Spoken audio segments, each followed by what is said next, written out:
आपने मुझसे कमेंट्स में पूछा कि आपने ये पिकनिक किट कहाँ से लिया है। ये करहानो मार्केट पेशावर से लिए है और इसकी प्राइस 8000 है। करहानो में डिफरेंट तरह की चीज़ें आती रहती हैं, अगर आप विज़िट करें तो लाजमी लें। इजीली अवेलेबल है, 4 चेयर्स और एक टेबल है और उसमें ग्लास रखने की भी प्रॉपर जगह है। सुबह एबटाबाद का वेदर क्लीन और ग्रीन था, बारिश पिछली रात को हो चुकी थी। सुबह उठ के ढेर सारा पानी पिया, इतना पानी पिया कि पानी पानी हो गई और सारा स्टमक फुल हो गया पानी के साथ। नाश्ता बना हुआ था, एग फ्राई मैंने कहा कि आज ले लेती हूँ। ढेर सारा ऑयल है, आप कुछ टाइम पे कंट्रोल कर सकते हैं कि आपने क्या खाना है।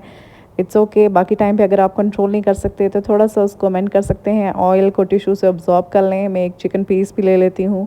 2 अंडा पराठा मेरा फेवरेट है, मुझे हमेशा से बहुत पसंद है अंडा पराठा लेकिन एटलीस्ट पराठा नहीं लेना है। मैं चाय ले रही हूँ बग़ैर चीनी के और चिकन ले रही हूँ सिर्फ। और इसमें से भी जो है येलो पार्ट मैंने छोड़ दिया एग में से। बेकरी की चीज़ें प्लीज़ बिल्कुल नहीं लेनी, एक भी नहीं लेनी। अगर आप ये लेंगे तो आपको ज़्यादा भूख लगेगी। मैंने अपनी सिस्टर का रसासी का ये बॉडी स्प्रे ट्राई किया, बहुत अच्छी स्मेल है लेकिन ज़्यादा लॉन्ग लास्टिंग नहीं है। उसके बाद हम लोग घूमने फिरने के लिए निकल गए। Pakistan is a beautiful country. अपने मुल्क में भी ज़रूर ट्रैवल करें ताकि हमारे लोगों को ज़्यादा से ज़्यादा फ़ायदा हो। मैंने बहुत सी कंट्रीज़ में ट्रैवल किया है, लेकिन एक इम्पॉर्टेंट और शॉर्ट सी बात जो मैं कहना चाहती हूँ कि हर कंट्री में कोई ना कोई रिबेलियस ग्रुप्स होते हैं या फिर ऐसे लोग होते हैं जिनके फंडामेंटल थॉट्स जो होती हैं वो डिफरेंट होती हैं। हर कंट्री का ऐसा ही है, लेकिन अपने मुल्क को कभी भी इस तरह ना कहें। मैं सोशल मीडिया पे देखती हूँ लोगों ने बाकायदा जो कौमी तराना है उसको अमेंड करके इतने फजूल किस्म की लैंग्वेज में बना दिया है। प्लीज़ अपने बच्चों को भी गाइड करें और अपने सराउंडिंग्स में आपको जो भी मिलता है, इसलिए कि पाकिस्तान ही हमारी आइडेंटिटी है। हम कहीं पे भी चले जाएं, अपने मुल्क को कोई बुरा नहीं कहता और हम खुद उसमें पार्टिसिपेट अगर करेंगे तो ये हम सब के लिए बहुत बुरा है। बलोच मेस और कालाबाग मेस हाई ऑफिशियल्स के लिए आज बुक था, इसलिए कि हो सकता है कल वहाँ पे कोई फंक्शन हो, स्पेशली बलोच मेस में। और हमें कल ही नोटिफिकेशन रिसीव हुआ, इसलिए हम लोग पीसी बुरबन आ गई। ये एक डिलैक्स रूम है। इस रूम के चार्जेस जो हैं वो वेरी करते हैं as per the dollar rate. इसकी जो प्राइस थी वो $180 थी एक्सक्लूडिंग टैक्स, और जो पाकिस्तान में डॉलर की प्राइस हो उसके अकॉर्डिंगली इस तरह प्राइस बनती है। इसका सेपरेट सिटिंग एरिया है जो मुझे अच्छा लगा और बिल्कुल साइड पे है, और ये बहुत कन्वीनियंट रहता है कि सामने ना हो आपका सिटिंग एरिया, साइड पे हो।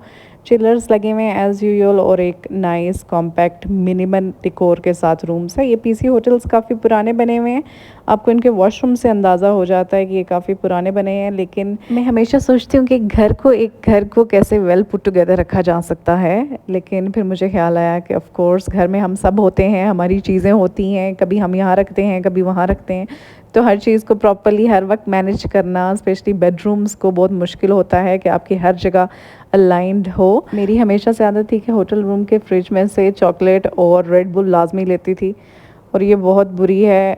मैंने इसकी तरफ देखना भी नहीं है, ये एज़ इट इज़ रहेगा। दो इसके लिए सेपरेटली पे करना पड़ता है, आई नो, लेकिन फिर भी मैं हमेशा चॉकलेट ज़रूर खाती थी, और रेड बुल अगर नज़र आ जाए तो फिर भी पी लेती थी लाजमी। रात के वक्त ठंड काफ़ी ज़्यादा है यहाँ पे, इसलिए एक जैकेट भी हम लोगों ने परचेज़ कर ली अपने लिए। और ये बाकी सारी एसेसरीज़ जो कि एक रूम के लिए होती हैं, आप जो अगर इसको कपड़े आपके पास हैं जिसको आपने आयरन करवाना है तो आप इनको रूम सर्विस पे कॉल करके आप मंगवा सकते हैं। वो यूजुअली आपको बाहर रख के दे देते हैं रूम के। अगर इनकी बेस्ट डील्स लेनी हो तो booking.com पे इनकी ऑफ़र्स भी आती रहती हैं जहाँ पे चीपर रूम्स मिल जाते हैं। ऑन द स्पॉट ज़रा मुश्किल होता है, या प्री रिजर्वेशन में भी वो आपको फुल प्राइस पे देते हैं, लेकिन ये मैंने ऑब्ज़र्व किया है कि booking.com पे अगर आप जाके वहाँ से बुकिंग करवाएंगे तो आपको अच्छी डील्स मिल जाएंगी। मेरे इंटरेस्ट की जो सिर्फ एक चीज़ रह गई है वो कॉफ़ी है। यहाँ पे ब्लैक कॉफ़ी के साशे होते हैं, 3 in 1 वाले नहीं होते, इसे ब्लैक कॉफ़ी के साशे हैं जो कि हमेशा मैं अपने बैग में भी रखती हूँ। स्नैक्स एज़ यूजुअल पड़े हुए हैं, ये आपने खाने हैं तो खा लें, लेकिन कोशिश करें कि ना खाएं। मैं तो हमेशा खा लेती थी, लेकिन रोटी छोड़ने का ये फ़ायदा हुआ है कि बिल्कुल भी क्रेविंग नहीं होती, और स्नैक्स तो मुझे अलाउड भी नहीं है और मैंने खाने भी नहीं है, इसलिए कि मैं अदरवाइज़ भी राइस वगैरह कुछ इंक्लूड कर रही हूँ जो कि मेरे डाइट से रिलेटेड नहीं भी आइटम्स, वो भी मैं कुछ खा रही हूँ, लेकिन I will burn it for sure जब मैं वापस घर चली जाऊँगी। कभी कभी हमारी चीज़ें कंट्रोल में होती हैं और बहुत दफ़ा नहीं भी होती हैं।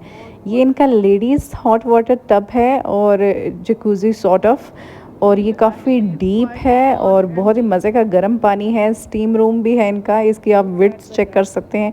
कोशिश करें कि अकेले ना आएँ, अगर आप आ भी जाते हैं तो इसमें फुली डिप इन ना हो।